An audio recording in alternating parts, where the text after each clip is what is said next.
Imagine being an ugly, worthless geek who isn't surrounded by anyone and can't even use magic properly. After his worthless death, he gets reincarnated as the strongest mage with a strong aura without even knowing it. This all starts with a boy waking up and sees some happy maids around him. His first reaction is to blow up the roof, but he stops when he sees his tiny hands. This makes him miss, and he accidentally blows a hole in the castle wall. Luckily, there's a fireworks show going on, so no one notices. Everyone is celebrating the birth of Prince Lloyd. While the maids are thinking about quitting to avoid being exploded by this ugly baby, the maids decide to stay after getting better life insurance. They're looking for Prince Lloyd, who's hiding behind a pillar. He wants to get away without being found, but bumps into some officials. He asks them not to tell the maids, and they agree. One official invites him to go hunting, but Lloyd is too busy and runs off. One official is sad about being rejected, while the other wonders why he bothers, since Lloyd is only the 7th prince and not a threat to the throne.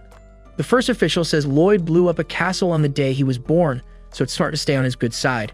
He thinks Lloyd might be the reincarnation of a legendary sorcerer. Lloyd is indeed a reincarnation, but he was just an ugly, worthless geek in his past life. He doesn't know why he remembers his worthless old life, why he was reborn as a prince, how he got maids, or why he has to wear these clothes. He decides to live like before, researching magic. The castle's huge library amazes him even more than his old one. Just as he's about to read a book, a maid named Silpha finds him and takes him back to his lessons. Outside, Lloyd is now practicing sword fighting with Silpha, who isn't going easy on him despite him being only 8 years old. Even though it's tough, he's holding his ground.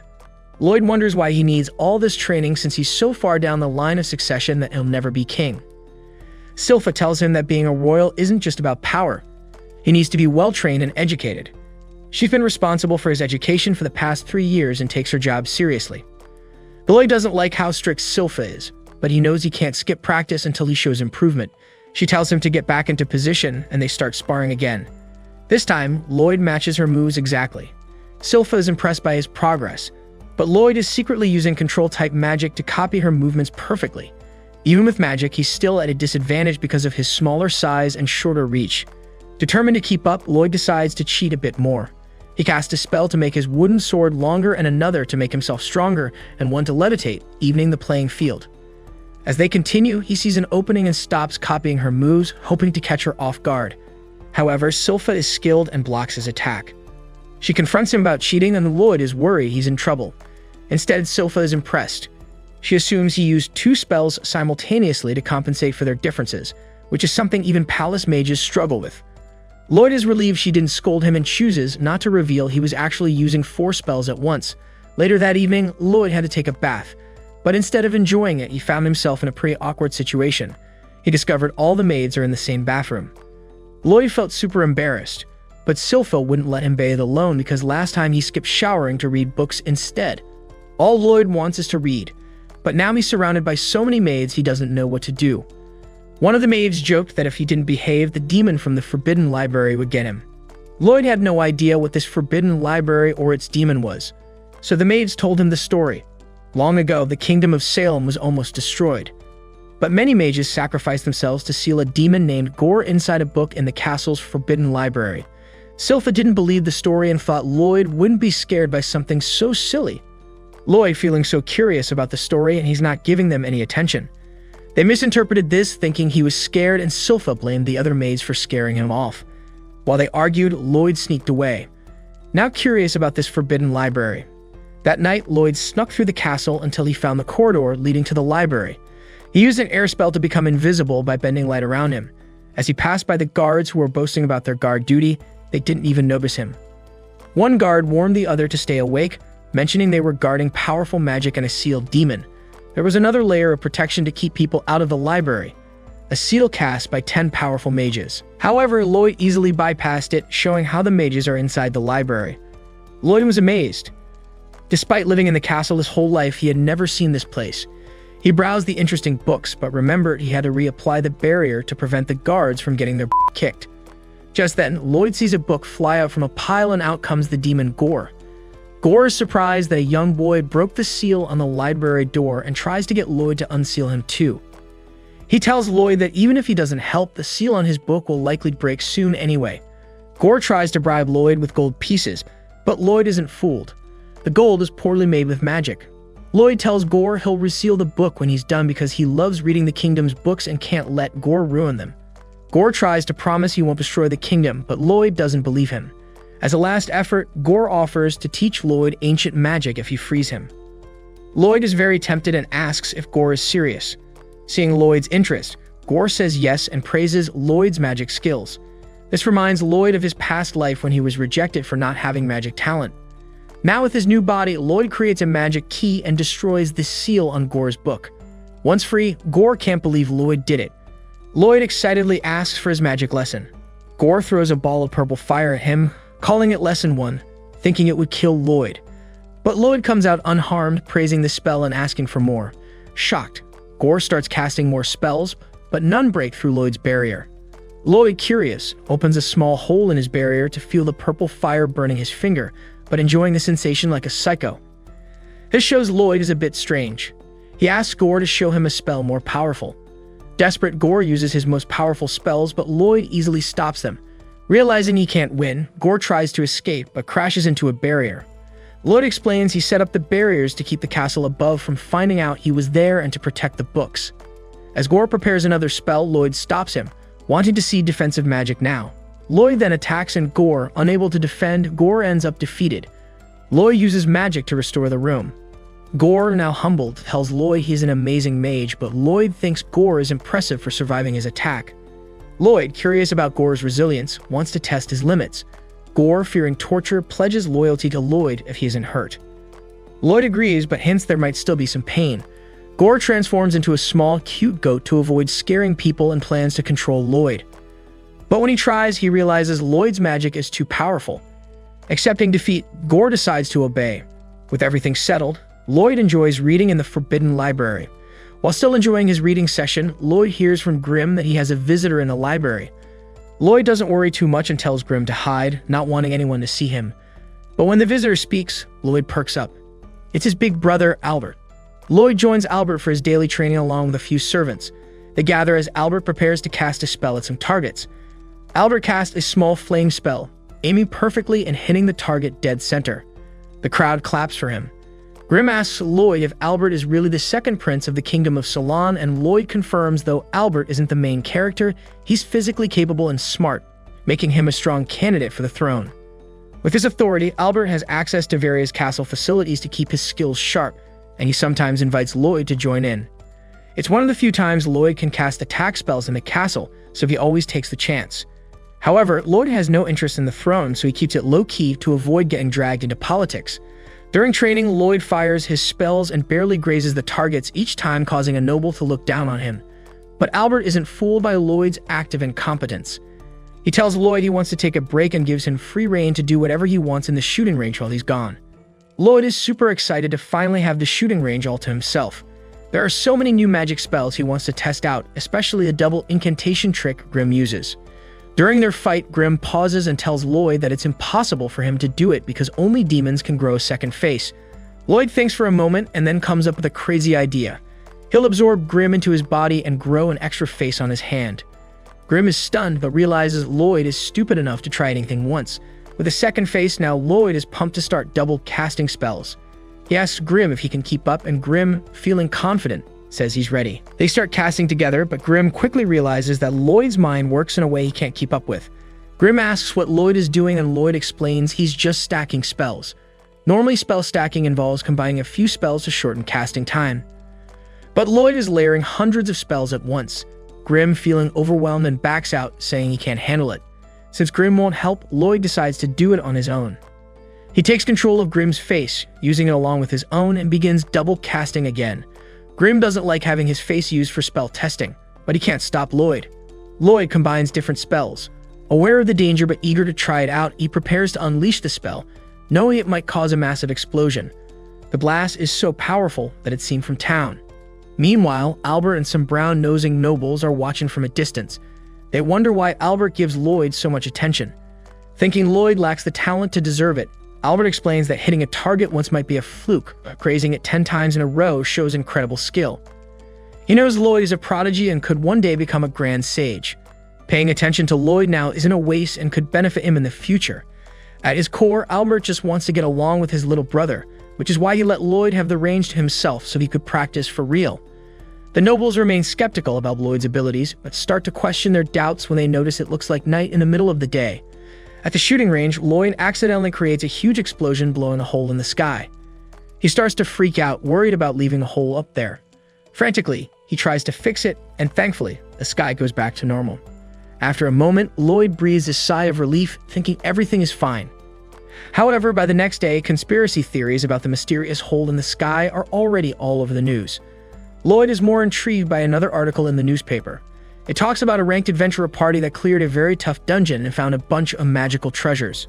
As soon as Lloyd reads this, he decides he needs to explore that dungeon immediately. Grimm quickly pulls him back, pointing out that disappearing from the castle without notice would cause chaos.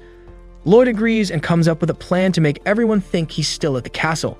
He pulls out a bean and uses a plant spell to create a replica of himself. The copy is perfect, matching every detail about him. It looks and feels just like Lloyd, with skin and bones made from the plant material. Plus, Lloyd can make it move like he normally would. Grimm is impressed and thinks this might actually work, allowing Lloyd to leave unnoticed. However, Lloyd knows that this won't fool everyone, especially Silpha. She cares for him so much that she notices every new detail about him. To deal with this, Lloyd has another plan. He decides to use Grimm to help him out. Lloyd slips out of the castle undetected, flying away. He calls back to Grimm asking for a report on how things are going at the castle. Grimm, now inhabiting the copy of Lloyd, says he can hear Lloyd loud and clear and has good visuals through one eye. Grimm reports that he's doing a decent job pretending to be Lloyd. The regular maids haven't noticed anything wrong, but Grimm is still uneasy about the situation. Grimm can't get over the fact that Lloyd didn't hesitate to rip his soul from his body and put it inside the copy. Then Lloyd took Grimm's body and reabsorbed it into himself so they could maintain communication. Lloyd tells Grimm to keep up the act and avoid Silpha at all costs. Grimm takes a moment to admire Lloyd's craftsmanship, noting that the copy even has a functioning mana circulation system. Just then, Grimm realizes that with Lloyd out of the castle, he can cause as much trouble as he wants, but he forgets he's still on speaker. Lloyd ignores Grimm's obvious evil laugh and tells him he appreciates the help and is counting on him to keep everyone from getting suspicious. Grimm feels touched that Lloyd trusts him and tears start streaming down both of his faces. Lloyd asks if something is wrong, but Grimm tells him not to worry and to come back as soon as he's done. However, Lloyd suddenly realizes that although he sneaked out of the castle, he has no idea where any dungeons are. While figuring out what to do next, he spots a girl being chased by a group of orcs. Instead of jumping in, he decides to watch. The girl is running fast, but she's clearly not weak. In a split second, she turns around, takes a deep breath, and dropkicks an orc in the stomach so hard that she has to dig herself out of its guts. She then leaps at two more orcs, killing them with powerful kicks to their faces. Finally, an orc tries to sneak up on her, but she uses a technique that turns it into a shower of monster parts. She stands triumphant over the orc corpses with a perfect smile, and Grimm recognizes her as a martial artist. Lloyd is intrigued by her skills, knowing about the energy called Kai used in foreign countries. The girl, now done with the orcs, calls out to the person hiding on the mountain, having noticed she was being watched. Since he's been spotted, Lloyd wants to talk to her and ask about Caden, but Grimm stops him, pointing out that she might recognize him as the Seventh Prince. Lloyd agrees and stays hidden, but the girl takes his silence as a threat and starts running up the mountain. Lloyd panics, not wanting her to find out his identity. As she reaches the top, Lloyd quickly transforms into an older version of himself. He introduces himself as a rookie adventurer named Robert, and the girl completely falls in love with him. Lloyd had used illusion magic to change his appearance, combining an illusion of himself with one of Robert to create a new look. Although he might still resemble someone from the royal family, it's the best he could do. The girl introduces herself as Tao, a B-ranked adventurer. Lloyd and Grimm assume she doesn't suspect anything. Tao, however, is so astonished by Lloyd's new appearance that she doesn't notice anything unusual. In her 18 years, she's never had a boyfriend and left the dojo hoping to find someone. Most guys were intimidated by her monstrous strength, but now she's determined to make this handsome guy her boyfriend. Robert tries to excuse himself by saying he wants to explore a dungeon, but Tao eagerly offers to join him. With no way out, they head to the dungeon together. In the dungeon, Tao is taking down monsters left and right, showing off her powerful kicks to impress Robert. But Robert seems more interested in the crystals on the ground than her powerful kicks. As they move deeper into the dungeon, Robert asks why she adventures alone. Tao says she hasn't found any decent partners, mostly because there aren't many attractive guys around. But Robert fits the image she has for a handsome man so perfectly. During a break, they sit down for a meal, and Robert asks about the energy she used earlier. Tao is surprised since most people here only know about magic. Robert explains that Kai relies a lot on breathing techniques to circulate energy and boost physical abilities. Trying to copy her, he manages to feel Kai flowing in his body after a few tries, but almost overdoes it because his body isn't used to it. Tao is impressed that Robert picked up the technique so quickly, but warns him that it's risky without proper training. Robert, however, doesn't care about the danger as long as he learns something new. Seeing how eager he is, Tao offers to teach him some Kai basics, since they're traveling together. Robert's thanks makes her heart race, so she keeps calm by guiding him through Kai breathing exercises. Meanwhile, Grimm watches everything silently. At the same time, Grimm is having a good time living the easy life that Lloyd never enjoys. But things get tense when Sulfur shows up. Meanwhile, in the dungeon, Tao uses a Kai blast to defeat the dungeon boss. The treasure chest in the middle of the room unlocks, and Robert is curious about how it knows the boss is beaten. Tao loves Robert more and more, especially because he picked up Kai breathing so quickly. She thinks that if they stay together, her grandpa might accept Robert as her future husband. Robert calls Tao over to open the chest with him. When they open it, a sudden slash aims at Tao, but Robert pulls her away just in time. The attack came from the dungeon's hidden boss, a lich. Robert is thrilled to see what the lich can do, but Tao is scared. She tells Robert he should leave without her. He wants to stay and watch the fight, but Tao quickly hits him, sending him flying out of the boss room. A lich shouldn't be in such a low-level dungeon because they're so strong that even A-rank adventurers have trouble with them. Tao knows she probably can't win, but wants to give Robert time to escape. Meanwhile, Robert is flying back through the tunnel, upset because he wanted to learn more about Kai. He uses a magic barrier to stop himself. Even though Tao wanted him to leave, she didn't give him a map. So now he's lost. He tries to contact Grimm, but only gets a message saying Grimm is in trouble and needs him to come back soon. Meanwhile, Tao is fighting the lich and doing well, but she knows she can't keep it up forever. She's taking too much damage and will eventually lose. She's scared but feels good knowing she helped Robert escape. Tao tries to back away slowly, hoping to get away too. But then the lich starts talking. He recognizes her martial arts and says he once consumed someone with similar skills. After learning about Caden, he decided it's just a weaker form of magic and isn't interested in learning more from Tao. However, he did find Robert intriguing and would have liked to consume him. Tao has heard ugly losers insult her Kai martial arts before, as most folks around here think it's useless.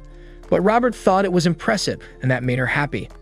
The lich doesn't care about her story and is ready to kill her. Tao takes a deep breath and charges at the lich with all her strength. She keeps hitting the lich's barrier, refusing to give up. She's trained her whole life sacrificing everything, and she won't let him insult her technique. Tao unleashes a powerful Kai blast, breaking through the lich's barrier and sending him flying into a wall. However, using so much Kai leaves her exhausted and she can barely move. The lich isn't defeated and mocks her effort, saying her Kai is weak compared to his magic.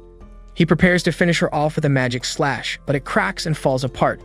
Robert has returned and put up a barrier. He asks Tao if she's done fighting because he'd like a turn. He needs to hurry home, so he'll make it quick. Tao is shocked to see him and even more surprised by the intense look in his eyes, so she stays quiet. The lich starts casting a spell and Robert does the same, disappearing from view. He moves along the walls and appears behind the lich using the breathing technique Tao taught him. He takes a deep breath but breaks a few ribs since his body isn't used to it. The lich casts another spell, but Robert needs more time, so he raises a barrier to block the attack and focuses on his new technique. The lich can't believe how strong the barrier is, but Robert isn't thinking about that.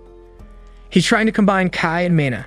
Remembering Tao's advice about focusing on breathing, Robert takes a deep breath and uses an air spell to refine the combination. As he moves, the lich thinks Robert is fleeing and attacks more. Robert, struggling to breathe deeply with the barrier up, drops it. The lich mistakenly thinks he's stronger than Robert. Grabbing a stalactite, Robert finally gets enough air to combine his mana and Kai. Jumping around and breathing deeply, he creates a balance technique that counters the lich's magic slashes.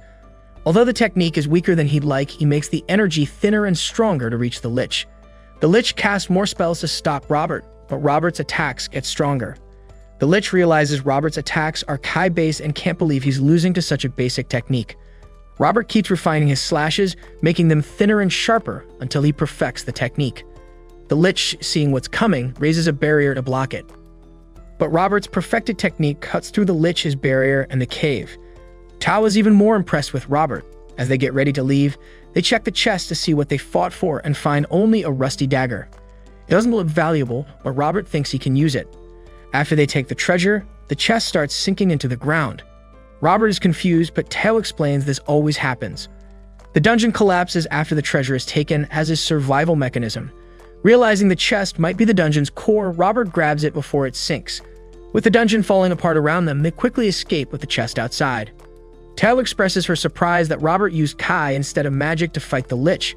She wonders if he was trying to prove that Kai is a good technique, but Robert says he just thought it would be fun to try. Suddenly, he remembers he needs to get home quickly because Grim is in trouble.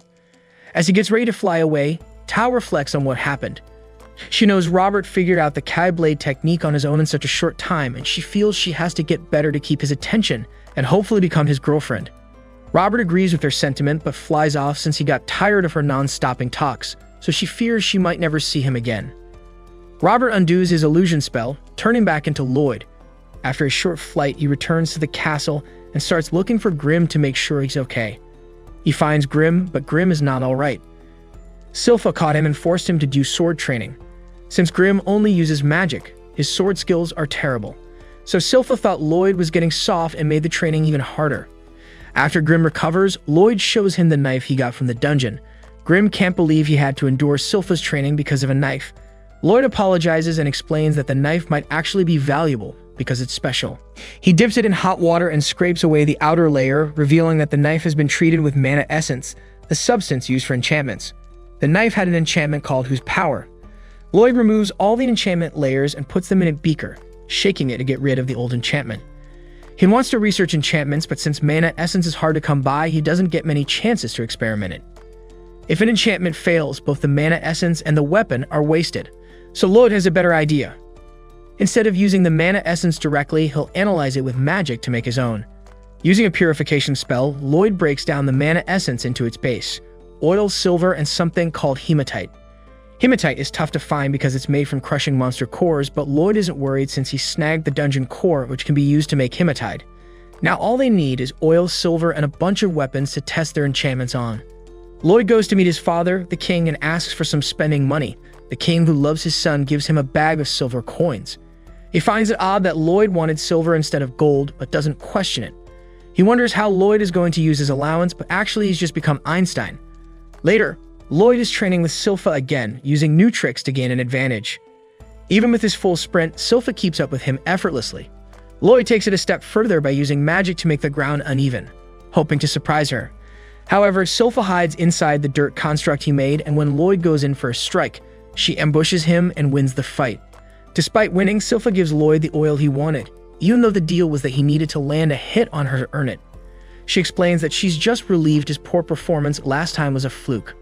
Grateful, Lloyd promises to show her what he makes, though Silpha assumes he's cooking something. Back in his experiment room, Lloyd and Grim add the oil to their ingredients, successfully creating the mana essence. Now they need a bunch of weapons to test their enchantment. Lloyd goes to his brother Albert for help, as Albert has many loyal knights under his command. Lloyd asks Albert if the knights would let him enchant their weapons. Albert agrees, and the knights hand over their swords, but they silently worry that Lloyd might ruin them. Grim, noticing the knight's lack of confidence in Lloyd, becomes even more determined to get the enchantment right. On the first try, Lloyd starts working on enchanting the first sword, filling every available space with enchantment. However, he soon discovers that regular steel can't handle that much magic, and the sword shatters to pieces. He keeps trying and swords keep breaking, but he eventually manages to enchant some successfully. By the next morning, Lloyd goes to show Albert his work and surprises him with 50 successfully enchanted swords out of 120 attempts. Even Albert thought Lloyd would destroy all the swords, but he's amazed by what he sees. The best enchanters usually have a success rate of about 10%, so Lloyd's 40% success rate is outstanding.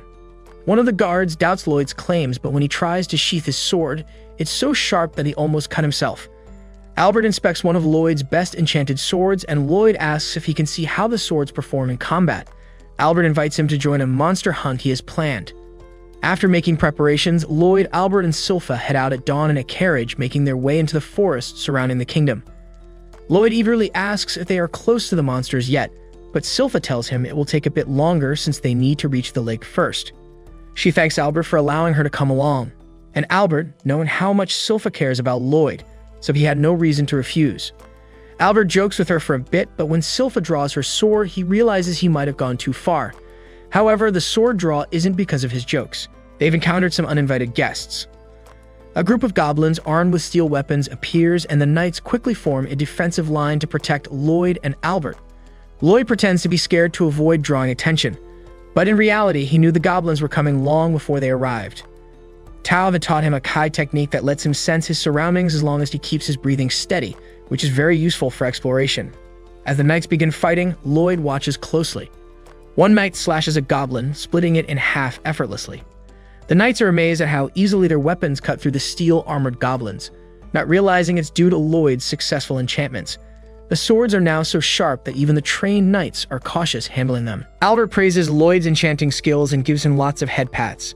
Silpha also praises Lloyd even though her weapon wasn't enchanted, but that didn't stop her from taking down goblins with ease. Just then, a goblin charges straight for Lloyd. He's aware of it, but before he has to act, the goblin is kicked away by a familiar face. It was Tao. She sensed a robber in the area and came rushing over. Lloyd is shocked because he never expected to see her again. Tao notices Lloyd using Kai breathing to sense his surroundings but doesn't realize he's the same person as Robert. She thinks Lloyd looks a lot like Robert though. As she's examining his face, a goblin tries to attack her, but Silpha steps in and kills it. Silpha isn't happy about this unknown girl getting close to Lloyd. Tao tells Silpha she could have handled the goblin on her own. It's clear they won't get along. So Albert steps in as a mediator and invites Tao to join them as they head to the lake. Later, as everyone sets up camp for the night, Albert thanks Tao for her help and introduces himself as the second prince of Tao. Surprised by his royalty, apologizes for her earlier behavior. She finds Albert attractive but still thinks Lloyd resembles Robert more. Lloyd tries to avoid Tao so she doesn't figure out he is Robert. Using Kai to detect his surroundings almost exposed his secret dungeon trip. To avoid suspicion, Lloyd decides to hide in his tent for a while. But as he enters, he's met with Silpha. However, he asks what she's doing. Silpha apologizes and says she just needed to change because of bloodstains on her clothes. She thinks it's natural to change in Lloyd's tent since she plans to sleep there to protect him, but Lloyd doesn't like the idea. Silpha insists, saying the other guards are posted around Albert's tent to protect him. So she needs to protect Lloyd and she refuses to take no for an answer. When he tried to escape, Silpha strangled him. Silpha didn't want Tao to take Lloyd away. Just then, Tao walks into the tent. Sensing Robert's Kai, she sees Lloyd strangled to death by Silpha, and immediately Tao screams and calls her a crazy woman. The two start arguing and the knights place bets on who will win. Amidst the chaos, Lloyd slips away. He walks over at Albert, who jokes about having girls fight over him, but Lloyd doesn't find it funny. Albert tells him that Silpha has changed a lot since she started looking after him, but warns Lloyd to be careful on how to deal with women like her.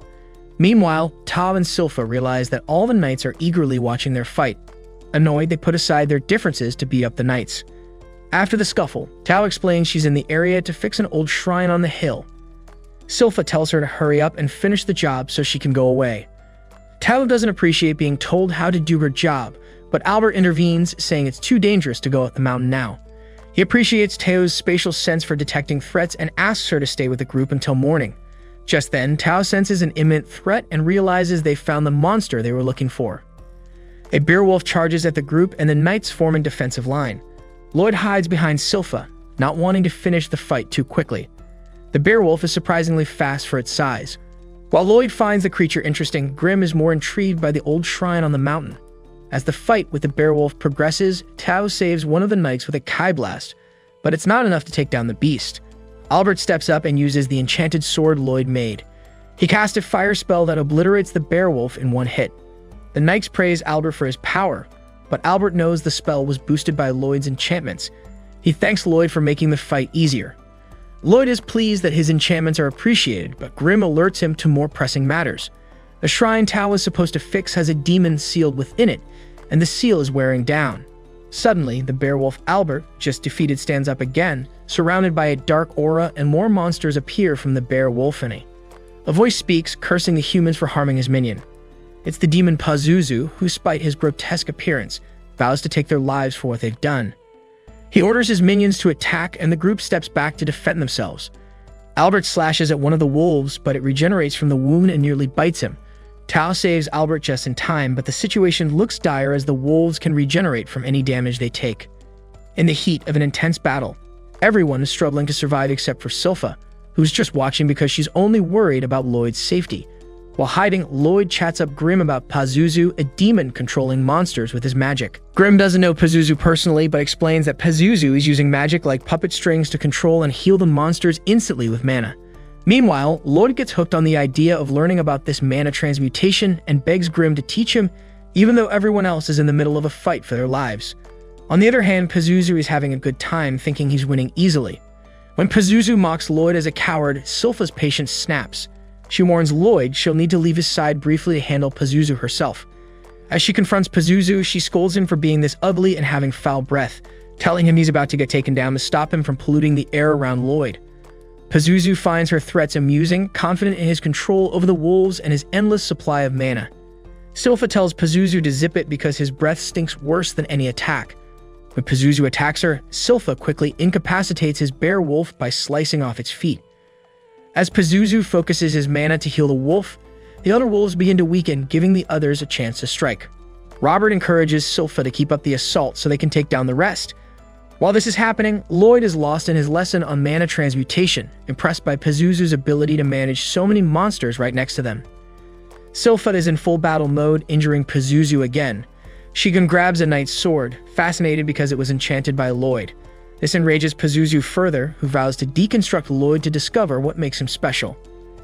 As Pazuzu attempts his sneak attack, Silpha quickly reacts from within the wolf's mouth, decisively beheading it and not stopping her attack there. Everyone watching is stunned by her ferocity and skill in combat. Lloyd, well aware of Silpha's strength, isn't surprised. For Silpha, threatening Lloyd is an absolute red line. As she readies to end Pazuzu for good, he desperately releases a toxic breath across the battlefield, hoping to regain control of the situation. On the other side of the battlefield, Tao and Albert just finished off the last of the monsters. But Albert tells Tao they can't chill yet because these monsters will keep coming back unless they defeat Pazuzu. They decide to go help Silpha finish him off, but suddenly, Pazuzu's toxic breath hits them, knocking everyone except Tao to their knees. Even Silpha is overwhelmed and collapses. Pazuzu takes this chance to heal himself and is pretty annoyed that his puppets got destroyed so quickly. He squeals to get revenge and flings Silpha across the lake. Albert wants to help her, but feels too weak to move. Pazuzu brags that his poisonous gas, which he calls the miasma of domination, is causing their weakness. Just as Pazuzu is about to finish Silpha, Tao steps in to block him. Despite not really liking Silpha, Tao protects her and asks if she can stand. Silpha, trying not to look weak, says she's fine, but she clearly isn't.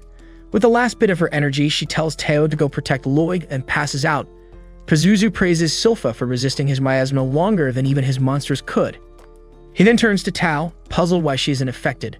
Tao tries to fight back, but Pazuzu dodges and lands a punch that disrupts her special breathing technique, which was protecting her from the miasma. Pazuzu teases Tao for how weak she is, suggesting she stayed behind after defeating the monsters, since she could have escaped but didn't. Grossed out by his stinky breath, Tao finds the strength to punch him in the face and hits him with a massive attack, sending him into the water. As Tao lands, she realizes she might have gone too hard with her attack. She tries to catch her breath, ready for Pazuzu to strike back, but unexpectedly, a wolf attacks her from behind. The monsters they had defeated had regenerated, and now Tao is outnumbered. Tao is in a tough spot. Stuck in the grip of a wolf's jaws, Pazuzu hits her with a powerful blast of his mind control gas, thinking she'll lose her will to resist. However, Tao remains defiant. She feels a surge of hope from sensing Robert's nearby energy and decides she'd rather risk death than admitting defeat. Frustrated, Pazuzu orders the wolf to swallow Tao and then turns his attention to Silpha, who he still resents for messing up his plans earlier. He thinks about how tough it will be to break her strong will to make her admit defeat. On another part of the battlefield, Lloyd is enjoying himself, not giving a damn about the ugly Pazuzu brags about his plans to brainwash Silpha by replacing her memories, his image gaining control over her for life. Curious, Lloyd asks if that's how he manipulated the wolves. Pazuzu, puffed up with pride, admits he killed the wolves' parents and tricked the wolves into thinking he was their new parent. Suddenly realizing that Lloyd is still up and not affected by the toxic gas, Pazuzu questions him. Lloyd honestly admits he has no idea why he's immune. Pazuzu gets annoyed and lashes out at Grimm, criticizing him for helping humans and calling him a disgrace to demons. Grimm, who was going to offer Pazuzu some advice, now just wants to see him fail. After being insulted, Pazuzu sends his minions to attack Grimm and Lloyd. Lloyd sees this as the perfect opportunity to test the mana transmutation technique he's learned. He carefully uses his mana to create a field of flowers, reminding the wolves of their parents, and breaks Pazuzu's control over them. The wolves switch their allegiance to Lloyd. Lloyd then searches for the wolf that swallowed Tao. He commands it to spit her out, which it does. Tao emerges alive but unconscious. Pazuzu quickly figures out that Lloyd is not just any sorcerer, he's incredibly powerful, having transformed a huge amount of his mana into a beautiful field of flowers in just moments and taking control of Pazuzu's own minions. Pazuzu tries to win them back by blasting his breath at them and commanding them to return. However, the wolves remember all the bad things Pazuzu did to them, including killing their parents, and instead of obeying, they turn on him and attack. Lloyd is impressed by how well the wolves work together, but Pazuzu is too strong for them, and he ends up overpowering them. After the fight, Pazuzu boasts to Lloyd that now he's not using mana to keep his minions in line, he's operating at full strength. He tells Lloyd that magic speed spells don't work on demons. Lloyd asks Grimm if that's true, and Grimm says he's never known a demon to be killed by magic. This gets Lloyd thinking, maybe demons aren't completely immune to magic, they might just be tough to defeat. Spurred by curiosity, Lloyd unleashes all of his mana, showing just how powerful he is. Pazuzu senses he's in big trouble. Lloyd takes this as a chance to try out a new spell he's been working on. Since Pazuzu isn't human, Lloyd doesn't hold back. He starts casting a barrier spell, but Pazuzu dodges, realizing Lloyd wants to trap him to conduct experiments. Desperate to avoid being a lab rat, Pazuzu tries to escape. Lloyd gets help from Grimm, who helps him cast even more barriers quickly. Pazuzu is freaked out by how fast Lloyd is casting these barriers, but he keeps dodging until he finally gets caught in a massive barrier. Trapped, Pazuzu calls Lloyd a psychopath for wanting to expand experiment on him, but Lloyd points out the irony in Pazuzu's words, considering he experimented on the wolves. Pazuzu then tries to talk his way out, but it's too late. Lloyd starts a spell that mixes all 4 elements, firing them off so fast that it creates a vibrant, swirling display of magic. He plans to keep this going for half an hour to really test it out, but after only 5 minutes, Pazuzu is already done for. Lloyd thought demons were immune to magic and hoped to use Pazuzu for more experiments, but Grimm explains that while demons are highly resistant to magic, Lloyd's attack is so intense, it's like a constant barrage of damage. The overwhelming force of Lloyd's magic is too much for Pazuzu, who ends up overwhelmed and regretting his past decisions as he suffers under the magical assault. As everyone wakes up, Lloyd realizes he needs to hide the fact that he defeated Pazuzu. He quickly tells everyone that Robert was the one who saved them, and they all believe him. Tao, eager to find a boyfriend, starts searching for Robert. Albert and Lloyd return to the castle, where the king thanks Albert for completing the mission and defeating a demon. However, the king also scolds Albert for taking such a big risk with so few guards. The king wants to thank the adventurers who helped, so he asks where Tao and Robert are. Albert explains that Robert left before everyone woke up. According to Lloyd, Tao, still happy that Robert saved her, notices she's wearing Lloyd's coat. Before she figures it out, Lloyd distracts her by saying he saw Robert in the forest, and she runs off to find him. The king is disappointed because he wanted to meet Robert, thinking he must be very powerful to defeat a demon so quickly. Albert then suggests that Lloyd played a big role in their success. He proposes adding Lloyd to the list of potential successors to the throne. The king is surprised but intrigued, asking why Albert would want more competition. Albert says he just wants the best person for the job, not necessarily himself. When the king asks Lloyd if he wants to be considered for the throne, Lloyd simply replies that he isn't interested at all. Later, Lloyd is having fun in the courtyard with his new pet, a bear wolf that followed him home. Grimm gets jealous of the attention the wolf is getting bigger, so he fluffs himself up to get Lloyd's attention. It works, and Lloyd starts playing with Grimm. When Silpha arrives, Lloyd quickly hides Grimm in the bear wolf's fur. Silpha asks if Lloyd has named the wolf, and he says he's calling it Shiru. He wants to teach Shiru some commands. Silpha suggests using his mana to help Shiru obey, and Lloyd thinks that's a great idea. He starts thinking of ways to do it. Meanwhile, the king and Albert are watching from a castle terrace. The king thinks Lloyd is modest for not wanting to be involved in the throne, but Albert believes Lloyd is too talented to be tied down by ruling a country. They both agree that whatever Lloyd does, it will be impressive. Lloyd successfully teaches Shiru basic commands, but struggles with more complex ones like spinning 3 times. He tries using a command spell, but Shiru just gets confused, realizing he needs help. Lloyd remembers his sister Alice, who knows a lot about monsters. However, she's a bit strange, so he and Silpha are hesitant to ask her for help. Lloyd and Silpha head to Ali's tower, which is just as strange as they remembered. Grimm asks about Ali's, and Lloyd explains she is the 6th princess, 3 years older than him, and an animal lover who keeps any creature with a pulse as long as it's not human. Suddenly, Alice spots Lloyd and runs down the stairs, greeting him with excitement. Lloyd is happy to see her too, but is surprised when she kisses him on his forehead. This shocks both Silpha and Lloyd. Alice Maid Eris follows and scolds Alice. Alice just laughs it off. After recovering from the surprise, they all sit down for tea. Alice asks why Lloyd is visiting, guessing it has to do with the cute bear wolf he brought. Lloyd introduces Shiru, the bear wolf, and is impressed when Alice immediately identifies the creature. She explains she just has a knack for knowing these things, probably because of her love for animals. While Alice is playing with Shiru, Silpha suggests leaving, doubting that Alice knows much about mana. Lloyd, however, wants to stay a bit longer. Thinking Alice might still be helpful, he asks her to show him one of her monsters. Alice smiles and says she already called one. Suddenly, Lloyd and Silpha notice a monster standing behind them. Alice introduces the monster as Leru, a lesser Fenrir. Lloyd is amazed because Leru managed to sneak up on them and steal Silpha's bonnet without them noticing. Impressed, Lloyd asks Alice to teach him how to communicate with Shiru like she did with Luru. Alice agrees, saying the first lesson is all about love. Alice explains that with love can understand any monster. Once you do, you can communicate without words, as she demonstrates by calling all the animals to her side. Seeing this, Lloyd realizes something important. Moments later, a bunch of animals come running towards him and the maids, while some mischievous animals try to attack Silpha and Eris. The ones around Lloyd peacefully chill on his head. Lloyd understands now that instead of giving commands to Shiru, he needs to share a mental image of what he wants. As soon as Shiru receives this mental image, he understands what to do. Shiru then runs around Lloyd 3 times and barks exactly as Lloyd wanted. Eris is impressed that Lloyd learned something from Ali's love talk. Ali's overjoyed that someone finally understands her, hugs Lloyd again, still sharing her mental image. All the pets join in the hug along with Silpha and allies. Lloyd eventually frees himself, happy to have learned how to connect with monsters. Silpha, pleased with Lloyd's progress, wants to spend time with him and suggests starting sword practice right away. Before Lloyd can be dragged off, Albert steps in saying he needs to talk to Lloyd. They'll have to reschedule sword practice. Silpha argues, but Lloyd, not wanting to practice, sides with Albert. He then takes Lloyd to meet his brother, the 4th prince, Diane. Diane has heard that Lloyd enchanted Albert's sword, but is skeptical. He wants Lloyd to prove his skills by enchanting his sword in front of him. Albert explains that Diane is a blacksmith and takes his craft seriously. Diane has prepared everything needed, so Lloyd begins the enchanting process. Diane is stunned when Lloyd successfully enchants the sword, cramming 4 different enchantments onto it. He realizes that Lloyd is a genius.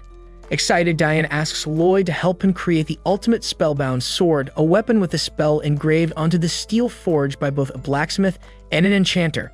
Diane shares his dream of making magic accessible to everyone in the kingdom through these swords regardless of talent. Listening to Diane, Lloyd just doesn't give a damn about Diane's dream, but thinks learning to make swords could be cool, so he decides to go along with it. After changing into fresh clothes, Lloyd asks Diane what spell he wants on the sword. Diane isn't sure, but wants a fire spell. Lloyd suggests the Payan spell, known for its power. Diane doubts it will work since the spell has 14 parts, and a spellbound sword can only handle 5.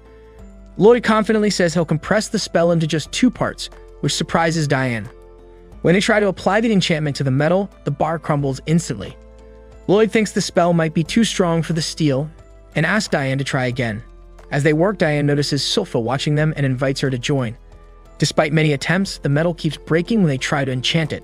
Lloyd apologizes for using up so much of Diane's mana essence without success. Grim, observing the struggle, notices something off about the mana essence. Diane, still supportive, mentions that he bought the mana essence cheaply, which makes Lloyd realize the problem. He purifies a glass of the mana essence and finds it has very little hematite, which is crucial for spellbound swords. They need monster cores to get more hematite. Lloyd thinks about sneaking out to explore dungeons for cores, and Silpha suggests the same. Albert had talked to the king, who gave Lloyd permission to try new things, so they decided to head to the guild. At the guild, the receptionist, Katarina, gives them registration forms. Lloyd hesitates due to his age, but Silpha assures him it's fine. After filling out the form, he needs to touch a mana measuring orb. Knowing his mana could make it explode, Lloyd suppresses his mana to almost nothing. The orb doesn't explode, but gives him a high magic rating. Despite his high magic, his overall rating is low due to his other stats, leading some adventurers to mock him. Katarina sees Lloyd's potential, comparing him to the legendary adventurer Silver Blade. Some adventurers are offended by this. Silpha wants to take a dungeon quest with Lloyd, but they need a B-rank adventurer. Silpha tries to re-register, but re-registering would drop her rank too low. Just then, Tao shows up and offers to help. Silpha asks why Tao wasn't looking for Robert. Tao explains she couldn't find him after searching many dungeons and became an A-rank adventurer. She's given up on finding Robert and asks Lloyd to introduce her to Albert. With Tao's help, they meet the quest requirements and head to a dungeon, quickly finding the core they need. Back at the castle, Albert checks in with Diane about the progress on the spellbound swords. Diane is optimistic, but explains they need to wait for Lloyd to return with the dungeon core for the hematite.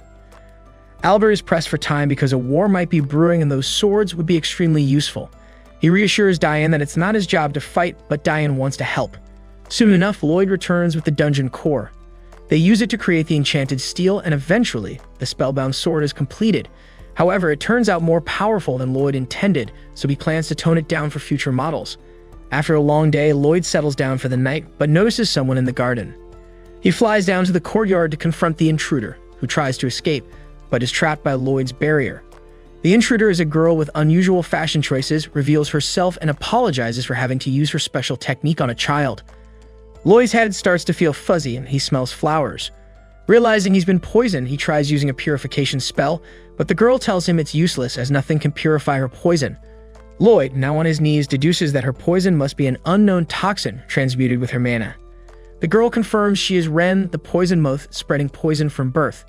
She uses her poison to weaken Lloyd's barrier and breaks through. She tells Lloyd that he only got a small dose of her poison, so he won't die, but will be in pain for 3 days. Then she leaves. Despite being poisoned, Lloyd stays calm, thinking about Ren's impressive concealment technique. Grim worries, but Lloyd assures him that he's using a healing breath spell to slowly remove the poison. Grim wonders why Lloyd didn't chase Ren, and Lloyd explains that he let her go to track her back to her hideouts. It recalls hearing from Silpha about the Assassin's Guild. With 6 members who have special abilities, Lloyd is eager to learn more about them. Using his mana, Lloyd tracks Ren through the city. Grim is puzzled about how Lloyd can find her when she's undetectable. Lloyd explains that Ren likely hides by ripping a hole in space, canceling out her presence. Knowing this, he looks for spots where he can't sense anything. Lloyd and Grim then head off to follow Ren. Over at the Assassin's Guild, Ren is briefing the team about her recent mission at the castle.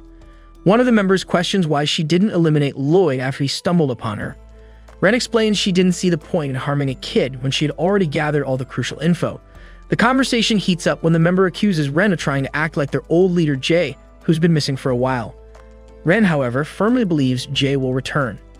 Their argument is cut short by another member who reminds them that they have bigger problems because someone is spying on them.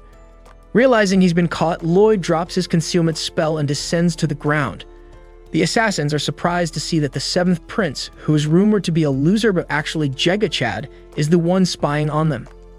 Now that Lloyd has seen their hideout, they realize they can't just let him leave. Instead of fleeing, Lloyd drops his protective barrier, seemingly putting himself at risk. He wants the assassins to attack him with all they've got so he can learn from their unique mana abilities. The first to charge at him is Babylon, a green-haired assassin known for his agility. Babylon tries a direct kick, but Lloyd blocks it easily. Babylon then tries a series of acrobatic kicks, which Lloyd also blocks using defensive techniques he learned from his friend Tao. Lloyd notes Babylon's incredible flexibility. Suddenly Crow, the cursed blighted, sneaks up on Lloyd. He uses his power to make Lloyd feel like he's being pushed into the ground. At the same time, the bulky assassin named Galili tries to take Lloyd down. Lloyd uses a physical enhancement spell to resist the pressure and dodge Galili's attack. Just as Lloyd is preparing himself, another assassin named Tyria steps in. She's intrigued by Lloyd's power and decides to give him a lesson in fear. To demonstrate her power, she stabs herself in the leg, and Lloyd immediately feels the same wound on his leg. Tyria is known as the Pain Blighted, meaning any injury she suffers is also inflicted on her target. Despite the pain, Lloyd is fascinated to learn about her ability. Tyria tries to attack again, but Lloyd quickly dodges, and she has to regroup with her team for another coordinated attack. Tyria asks Lloyd if he's learned about fear yet, but fear is the last thing on Lloyd's mind. He's too excited by the challenge. He quickly heals the stab wound in his leg, surprising Tyria with his fast recovery. Lloyd then strengthens the cloth in his hands into 2 makeshift swords and prepares for another round, using a fighting style he learned from Silpha. The fight escalates as Lloyd's stance triggers panic in Galilee, reminding him of an adventurer who beat him years ago. As Lloyd advances, the assassins try to flee. Babylon attempts to escape, but Lloyd catches up and knocks him down. Eager to see how he handles the impact, Lloyd then manages to dodge a combined attack from Crow and Galilee, which accidentally hits Galilee and sends him crashing into Tyria. With the others down, Lloyd targets Crow, who tries to say stop but is cut off. Crow's unfinished words slows Lloyd, sparking his curiosity about Crow's cursed speech. Angry at seeing his friend hurt, Galili tries to attack Lloyd, but ends up attacking Teria instead. Unfazed, Lloyd attacks Teria, who warns that any damage to her will hurt him too. Ignoring her, he breaks her spine, injuring himself in the process but still enjoying the fight. Galili grabs Lloyd with his webs, but Lloyd escapes and uses one of Teria's moves to blast Galili. Scared Ren is next, but Galili intervenes, explaining she can't control her poison. Lloyd realizes none of them can control their powers, which is why they turn to crime. He dodges Galili's attack, zaps him, and helps him control his mana. Lloyd offers to help the others, curing their blight and removing their hostility. Grateful, Galili wants to share their backstory, but Lloyd isn't interested. Lloyd is almost falling asleep while listening to Galili's story, until Galili mentions their leader, Jade, who can teleport. Jade had formed the Assassin's Guild to help them make a name for themselves and be accepted in society, but then Jade accidentally teleported himself away and hasn't been seen since. Suddenly, a teleportation ring appears in the room and a black envelope drops in. Meanwhile, Sylpha tracks Lloyd's scent to the hideout. She's sure he was there, but all she finds is a letter stuck to the wall. She takes it back to Albert, who reads it and panics. The letter says Lloyd is going on a trip with the Assassin's Guild to visit Lotos, the kingdom threatening war with Solemn. Albert finds it hard to believe anyone could capture Lloyd, so he seeks a peaceful solution. But when Sylpha suggests that the guild might hurt Lloyd, so peace is no longer an option. Albert and Sylpha prepare for war. Lloyd and the Assassin's Guild are teleported to Lotos at high speed. When the letter appeared, Galili recognized Jade's symbol and opened it eagerly. The letter from Jade explains that he has overthrown the Lord of Lotos, who is planning a war and is now the new ruler. He invites them to join him for a celebration. Everyone in the guild is thrilled by the news, but Lloyd is happy for a different reason. Galili thanks Lloyd again for helping them control their curses and promises to repay him. Ren then asks Lloyd to come with them to Lotos to put a spell on Jade to help him control his blight. Lloyd agrees but wonders how the letter appeared out of nowhere. He realizes Jade must have mastered his teleportation abilities, making him suspicious that the letter could be a trap. Ren wants to trust Jade and suggests that he might have learned to control his powers on his own. Lloyd decides to go with them anyway, driven by his curiosity about teleportation magic. Ren, although hopeful, is worried about what might happen if it's a trap. Lloyd reassures her, saying he can handle any trouble that comes their way. Galili praises Lloyd again for his kindness, and Ren finds herself liking Lloyd even more after his reassuring words. Back in the present, Lloyd uses his flight spell but has to stop because his companions can't handle the high speeds. He complains about wasting time since they only flew for 10 minutes, but the others insist they would die if they continued. Babylon is especially affected. Practically bent out of shape, Lloyd agrees to take a break and suggests that they walk the rest of the way since they are almost there. During the break, Ren offers to find food while Lloyd helps Babylon straighten his spine. Babylon mentions that Ren is trying to impress Lloyd. He explains that Ren accidentally killed her parents with her poison when she was young and had to survive alone in the woods. Jade found her and brought her to the hideout, introducing her to the group. Although the others were initially scared of her poison, Jade insisted on keeping her despite a near-death experience where Jade was poisoned by Ren. He wanted her to stay and asked everyone to help care for her. They agreed with Galili, offering to be her teacher, and Crow and Teria making her clothes. This gave Ren her first experience of having a family. Jade eventually created a spell for her clothes to neutralize her poison, allowing her to live normally. Jade became like a big brother to her. Hearing this, Lloyd becomes very interested in meeting Jade. Ren returns with some food she prepared. It looks unappetizing and no one wants to try it. Babylon suggests Crow use his cursed speech to make it tasty, but Ren punches him, not wanting her food to be changed. Teria reminds her that Lloyd is a prince and might not want to eat rough food. However, Lloyd starts eating without hesitation, saying it's not the worst thing he's ever had. Seeing Lloyd eat, the others gather the courage to try it and find it surprisingly edible. Everyone enjoys Ren's cooking, and she hopes to share it with Jade someday. Another flashback shows Jade returning the good news. The guild is reconsidering the bounties on their heads, meaning they might be able to rejoin society. However, Jade warns them not to get too excited as it's still under consideration. He then reveals he is the third prince of Lotos and initially approached them to use their skills to stop his family's plans for war. The guild members already suspected he was royalty and are unfazed by the revelation. Ren, however, is shocked and struggles to process the news. Despite this, the guild reassures Jade that they consider him family. They even offer to help him if he wants to deal with his family. Jade declines, explaining that it would ruin their chances of being accepted into society if the guild was found responsible for such acts. He plans to handle his family alone, hoping to create a place where the Blighted can live freely if he becomes the new ruler. He asks them to promise to keep the Assassin's Guild going even if he doesn't return. After hearing Jade's story, even Grim is convinced that Jade must be amazing. They finish their meal and continue walking towards Lodo's. Along the way, Lloyd falls asleep, so Galilee carries him the rest of the journey. As they walk, Ren steps ahead of the group and shares her worries. She trusts Jade, but fears the Lodo's family might be controlling him. She suggests they let Lloyd rest while they scout the area to ensure it's safe. Galilee agrees, setting Lloyd down gently and asks Grim to watch over him. Grim hesitates, knowing Lloyd is strong even when asleep, but decides to go with them, fearing Lloyd would be upset if they face trouble alone at the castle. They see a party, just as Jade mentioned in his letter. Grim senses no danger, so he thinks it's safe to get Lloyd. Galilee remembers Jade's interest in Lloyd, but doesn't get to explain as a staff member spots them. Instead of raising an alarm, the staff welcomes them as guests of honor and takes them to the banquet. It seems safe, so Grim gets ready to wake Lloyd up, but Ren, nervous about seeing Jade, asks Grim to stay a bit longer. Later, Jade arrives at the banquet hall and everyone is relieved to see him. Noticing their reaction to his new look, Jade changes back to his usual clothes with a snap, showing he has control over his powers. When asked how he managed it, he says he practiced a lot. Ren tries to talk to Jade, but is too emotional. Suddenly, Jade reveals his true intentions. All the guests turn hostile and Jade uses cursed speech to pin the Assassin's Guild members to the ground. He tells the crowd they can take their pick of the blighted people he brought, showing no care for their names. Grim attacks Jade to buy time for the others to escape. He seems to know what's happening with Jade, but Jade teleports behind him and kicks him away before he can explain. Grim crashes next to Lloyd, wakes him up, and quickly explains that something terrible has happened to the Assassin's Guild members. Back at the castle, Ren asks Jade what's going on. Hoping for a good reason, Jade crushes her hopes by revealing that everyone there is possessed by demons from the Netherworld. He's not really Jade, but a demon named Gizarm, who took over Jade's body to use his teleportation powers. Gizarm says the real Jade is dead. He tormented Jade's mind for months, and the only thing that kept Jade going was his love for his friends. Jade tried to kill himself to save his friends, but Gizarm wouldn't let him die and healed his wounds. The other demons are impatient to possess the Blighted. Gizarm grabs Ren and jokes about her poison, which killed her parents. Despite their anger, they can't stop Gizarm. As he examines Ren, he sees the spell Lloyd put on her and gets angry, using cursed speech to force Ren to say who did it. Ren tries to resist because she's grateful to Lloyd, but Gizarm keeps demanding. Suddenly, barriers form around the Assassin's Guild members and a huge laser blast hits the ground, destroying everything around.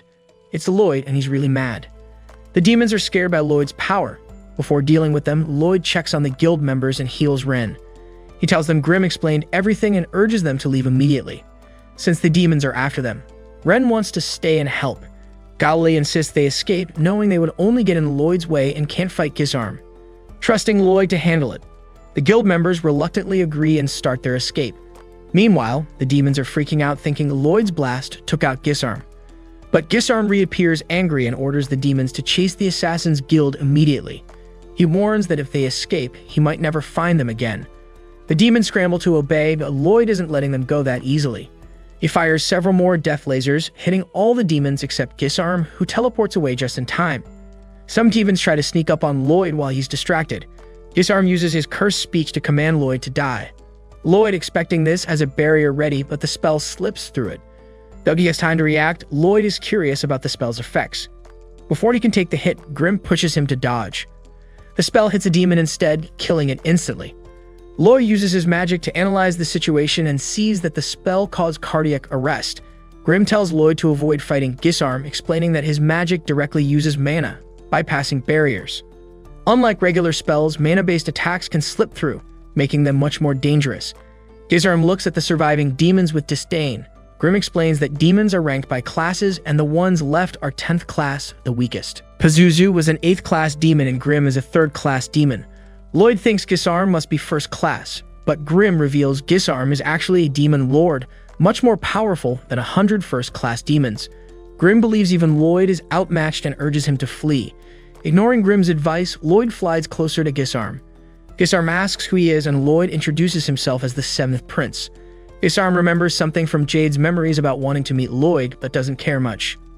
Lloyd expresses regret about never meeting Jade because of Gisarm. Gisarm, annoyed, says he's upset because Lloyd destroyed his minions and base. Both are eager to fight. Looking equally excited, Grim again urges Lloyd to escape while he can. Lloyd acknowledges that Gisarm won't be easy to defeat, surprising Grim, who points out that even 10th class demons are strong and resistant to sorcery. Gisarm, ready to fight, forms a tiny spike with his mana and launches it at Lloyd, nearly breaking through his barrier. This is the first time Grim has seen something damage Lloyd's shield, causing him to panic even more. Gisarm is impressed by the strength of Lloyd's barrier, but decides to test it more by launching multiple mana sword projectiles. Lloyd dodges as best as he can, but still loses many layers of his shield. He becomes so focused on dodging that he forgets Gisarm can teleport. Gisarm appears in front of Lloyd and shatters his barrier with a single kick, sending Lloyd flying into the path of the swords. Thinking quickly, Lloyd casts an earth puppet spell to protect himself from being impaled.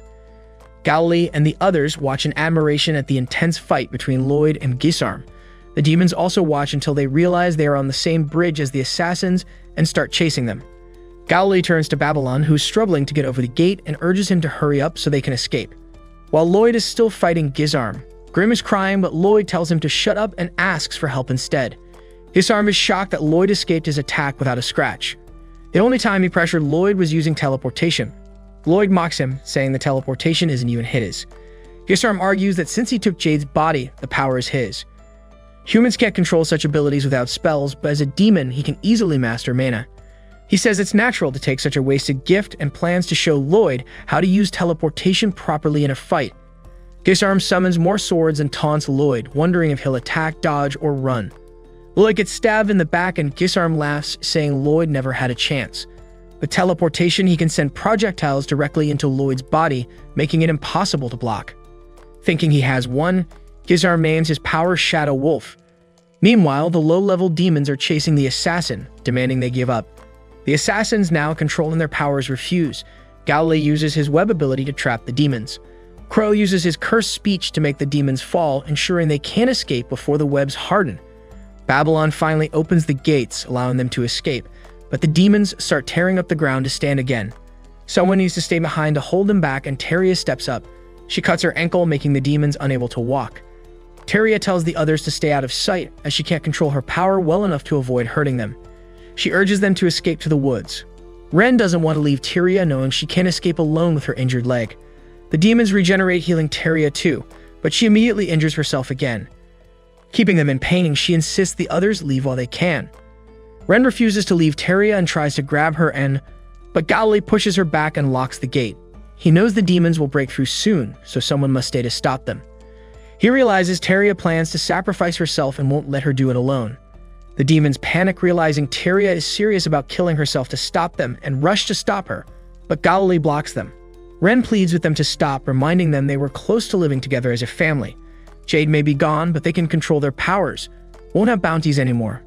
She questions why they need to die now. Teria, understanding Jade's struggle to protect them, decides to do whatever it takes for her friends. Without hesitation, she slashes her own neck. Meanwhile, Gisarm watches everything unfold below with disgust. He hoped Lloyd would put up a better fight so Teria's sacrifice would mean something. Suddenly, he hears a crumbling sound where Lloyd's body should be, and turns to see Lloyd's corpse turning into dust. The real Lloyd attacks from behind, but Gisarm teleports away just in time. Realizing Lloyd used a decoy and is now wielding an enchanted sword, Gisarm knows the fight is getting serious. Lloyd seems distracted and asks if they can move the fight elsewhere because there are people here he doesn't want to see. Just before Teria can end her life, hundreds of fireballs rain down, saving her and Galilee from the demons. The gate is sliced open and Lloyd's family enters, led by Albert. They are here to rescue Lloyd. Ren feels relieved, but Albert and Silpha are furious and ready to fight. Silpha demands to know where Lloyd is and threatens to kill someone if they lie. Galilee quickly says Lloyd is fighting inside the Lord's castle. Albert asks why Lloyd would be fighting and who he is fighting. Ren is about to explain, but Babylon stops her. Lloyd had asked them to keep his strength and Grimm's existence a secret. He didn't want people knowing his power because he wanted to focus on his magic studies in peace. Galilee and the others respected Lloyd's wishes, but now struggle with what to say. Silpha is about to kill someone. When Ren quickly says Lloyd is fighting a weak opponent, Silpha doesn't believe her and gets ready to strike, but Albert stops her, suggesting they start with Galil instead. Albert is angry at the thought of anyone harming Lloyd, Galilee tries to explain that Lloyd wasn't harmed. Realizing his explanation isn't helping, Ren appeals to them, saying they are also worried about Lloyd. She thanks Albert and Silpha for saving Teria and Galilee. Ren explains that the demons took Jade, a member of her family, and that's why Lloyd is fighting. Silpha remains skeptical, but when a demon tries to attack Ren, it is stopped by Elise and Luru. Elise vouches for Ren, saying Luru would have attacked her if she had bad intentions. Albert decides to trust Alice's judgment, but Stay doesn't fully trust the Assassin's Guild. With the demons regenerating from the initial fireball damage, Albert asks Silpha to go find Lloyd, while the rest handle the demons. Ren realizes that if Silpha finds Lloyd, she'll become a target for Gizarm, so she tries to stop her. Ren's excuses don't work, and Silpha gets ready to slash her way through. Suddenly, dozens of spear-like arms rain down, causing the bridge to collapse. Silpha can't cross to Lloyd anymore, and the demons in the water are now swimming to the other side. Albert quickly orders everyone to retreat to the riverbanks to face the lesser demons. Meanwhile, Lloyd and Gizarm are flying over the castle. Gizarm destroyed the bridge because Lloyd asked him to, so their fight wouldn't be interrupted. Gizarm finds it strange that he only wants to fight Lloyd instead of massacring the humans below. He tries to hit Lloyd with spears using teleportation, but Lloyd dodges. Grim warns Lloyd to stay focused against someone like Gizarm, noticing something strange about the sword Lloyd is holding. Albert and his soldiers are fighting the demons using enchanted swords. It looks like they can handle the demons, letting Lloyd focus on Gizarm. The demons are in pain from the fire, but their magic resistance means they aren't defeated easily. Albert worries about their regenerating bodies. Diane uses a powerful magic sword, but can't take out all the demonstrations. The soldiers are getting tired, and if they keep using their magic swords, Silpha and Leru won't be able to get in close to fight. Albert notices Silpha is missing. She's preparing to jump off the edge of the bridge with Shiru to reach the other side. The Assassin's Guild tries to stop her, pointing out that Shiru can't make the jump. But Shiru, determined to see Lloyd again, jumps and falls into the river. Despite Shiru's failure, Silpha still intends to jump. Before she can, a demon climbs back up and attacks her. Silpha counters with her swords, and the demon commends her skill.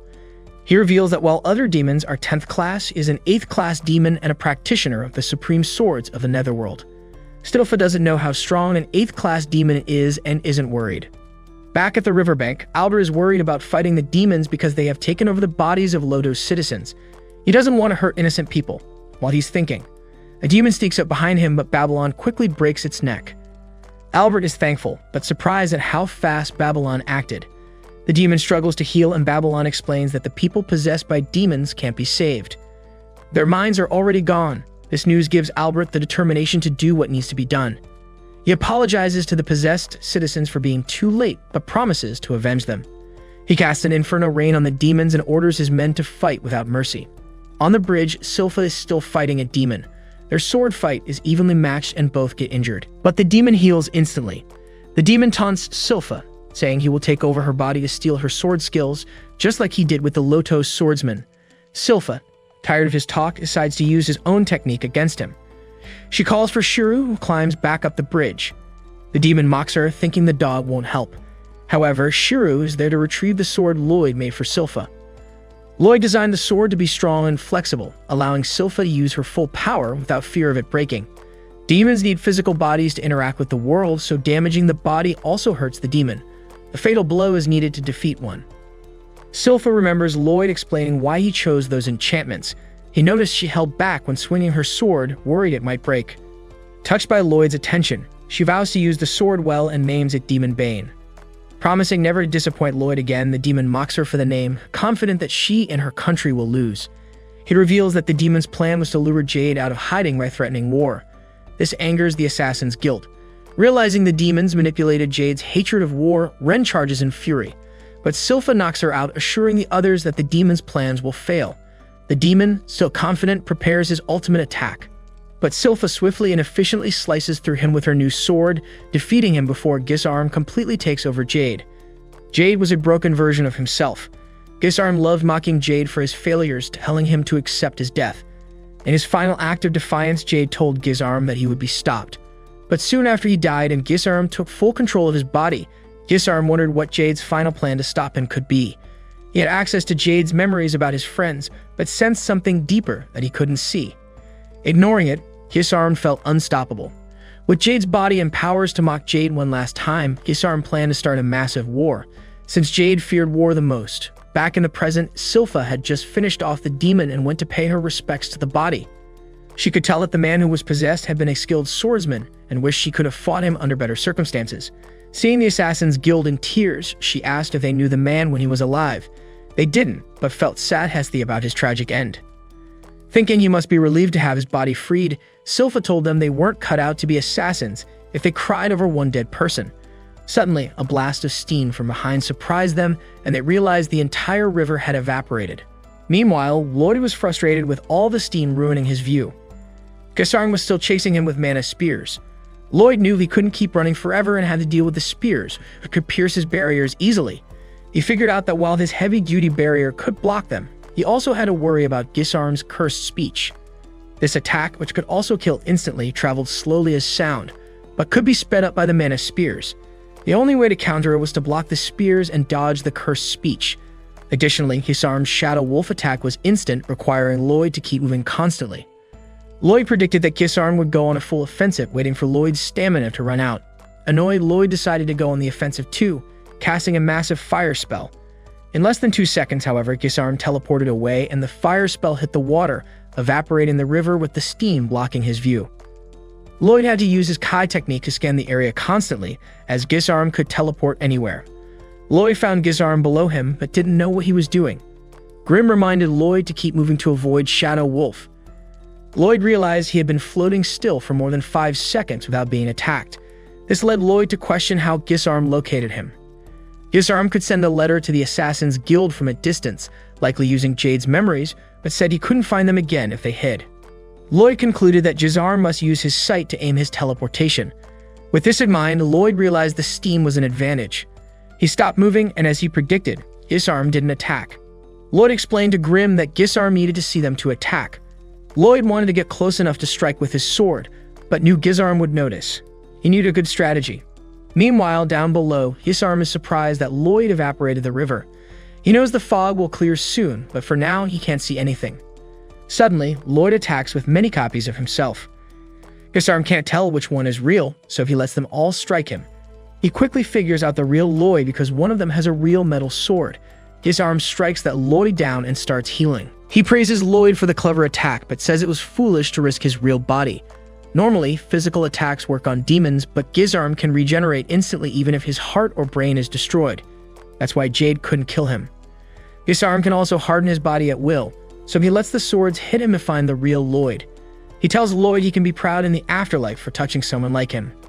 But then Gisarm realizes the Lloyd he killed was also a clone. The real Lloyd is still nearby. He guesses Lloyd must be above him, but he's wrong. As he looks up, Lloyd blasts him with a close-range fire attack and fades back into the crowd of clones. Gisarm uses teleportation to change his clothes, showing he can teleport without seeing the exact location. As long as he knows it, however, he can't teleport things to places he's unsure about, so Lloyd's clones mess up his Shadow Wolf attack. But Gisarm has other ways to handle the clones. He starts attacking randomly, destroying them one by one. When one clone defends itself with a barrier, Gisarm teleports behind it and crushes its head, thinking it's the real Lloyd. However, it's just a lump of rock. He realizes Lloyd put barriers on some clones to trick him. Now Gisarm isn't sure if the clones with barriers are real or not. It would be crazy for Lloyd to run around without a barrier, but Gisarm is enjoying the fight anyway. Lloyd is sneaking up behind Gisarm using a concealment spell without any barrier to protect him. He's taking a big risk because the excitement makes it worth it. The sword can absorb spells, either boosting Lloyd's power or letting him understand the spell. Lloyd slashes at Gisarm's teleportation magic and starts to figure it out. While staying hidden in his mind, Lloyd searches for any sign of Jade, but only finds a wall of magic scripts representing Jade's will. Seeing this, Lloyd says he understands now. He destroys his clones and reveals himself to face Gisarm. Gisarm thinks Lloyd has given up, but is curious why Lloyd is fighting. He knows Lloyd isn't the type to care about people, so he offers him a chance to join in, causing chaos.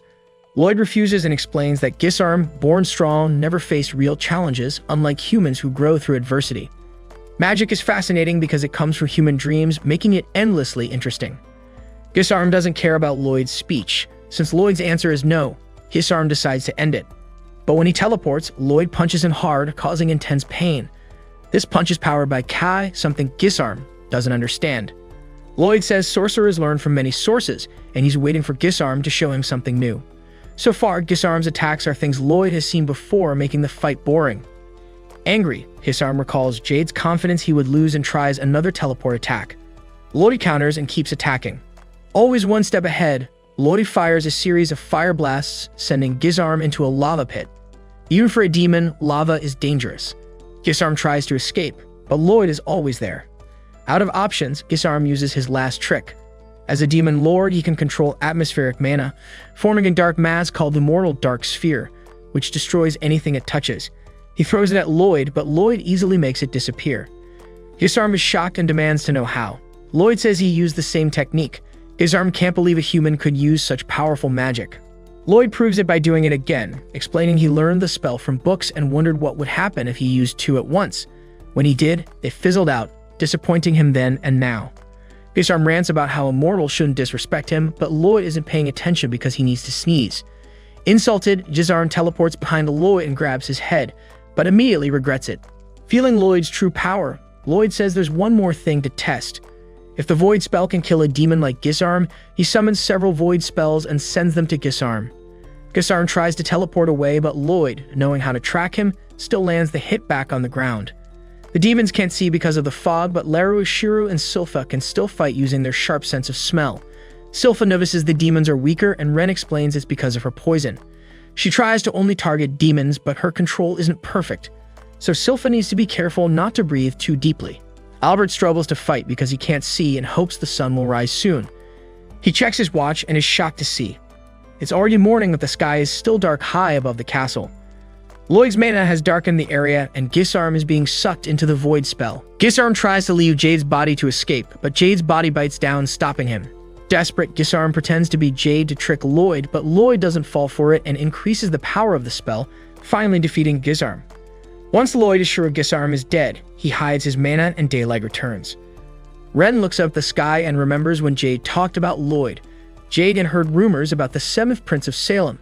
Although Lloyd wasn't in line for the throne, there were many interesting stories about him. One story was about a huge explosion when Lloyd was born, which the castle tried to cover up. Jade heard it was actually Lloyd casting a spell as soon as he was born. They found it hard to believe, but Jade thought it was cool.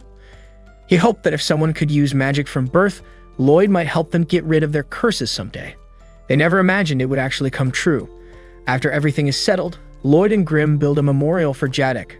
Grimm asks if it's okay for it to be far from the others, and Lloyd thinks it's fitting since there's no body to bury. This memorial is more for remembering him. Grimm changes the subject and says he's impressed by how Lloyd hit Gisarm with the Void spell, which moves slowly. Lloyd explains he analyzed the teleportation spell to predict when it would be used, linking it to his reflexes so he could dodge attacks and chase Gisarm. Despite this, the fight wasn't easy. Gisarm was strong and could have killed him if he made one mistake. Analyzing the teleportation spell during the fight was risky, but Lloyd needed to understand it to land a hit. In his final moments, Jade had written down the teleportation spell, leaving it for someone to fulfill his wish of killing Gisarm. So while Lloyd fought hard, it was Jade who ultimately saved the day. A while later, Albert shows up and asks about the grave. Lloyd hesitates, but Albert says he already knows it's for Jade, the former leader of the Assassins Guild and previous ruler of Lotos. The guild told Albert about Jade's revolt and asked Lloyd for help. Lloyd goes along with the story since it covers for him. According to them, Lloyd helped defeat the demon possessing Jade's body. Even though the guild meant well, they were assassins and even kidnapped Lloyd to help. In a war, these actions could lead to execution. However, they are willing to atone by serving Lloyd for the rest of their lives. Albert asks Lloyd if he understands the responsibility. Any actions the guild takes will reflect on Lloyd. Lloyd agrees and says he's willing to take responsibility. This is the first time anyone has seen him care so much. Albert reminds Lloyd that people care about him because he is Albert's little brother. Just then, Tao runs in. Realizing she missed the action, she feels embarrassed and turns to leave. But Albert chases after her to thank her. Everyone follows. Once alone, Grimm comments that he's surprised Lloyd has a soft side. Lloyd denies it, saying he's taking in the guild for their special abilities. But Grimm knows Lloyd cares about them. Otherwise, he wouldn't have made a grave for Jade. The guild members are eventually released because Lloyd took responsibility. They promised to serve him to repay his kindness. After that, Albert throws a tea party because Tao had asked for one. Tao feels nervous since half the royal family is there. Albert tells her to relax and enjoy the celebration. Tao loosens up. Silpha still doesn't like her and spills tea on purpose, leading to a playful fight. Albert tells the Assassins Guild to enjoy themselves too, so they get loud and drunk in honor of Jade. Crow starts crying over Jade's grave, and Tao joins in, thinking Jade was handsome. Terria tries to talk to Albert, but he refuses. Tao uses her powers to make him feel drunk, and he angrily demands an explanation from Galilee about Lloyd training them. Back at the castle, Ren becomes Lloyd's maid alongside Silpha. After getting dressed, Lloyd meets with his father to explain what happened in Lodos. Albert takes most of the credit so Lloyd can continue studying magic as much as he wants. Thanks for watching. Want more anime recaps? Subscribe to channels and turn on the notification bell. See you later. Watch those next videos.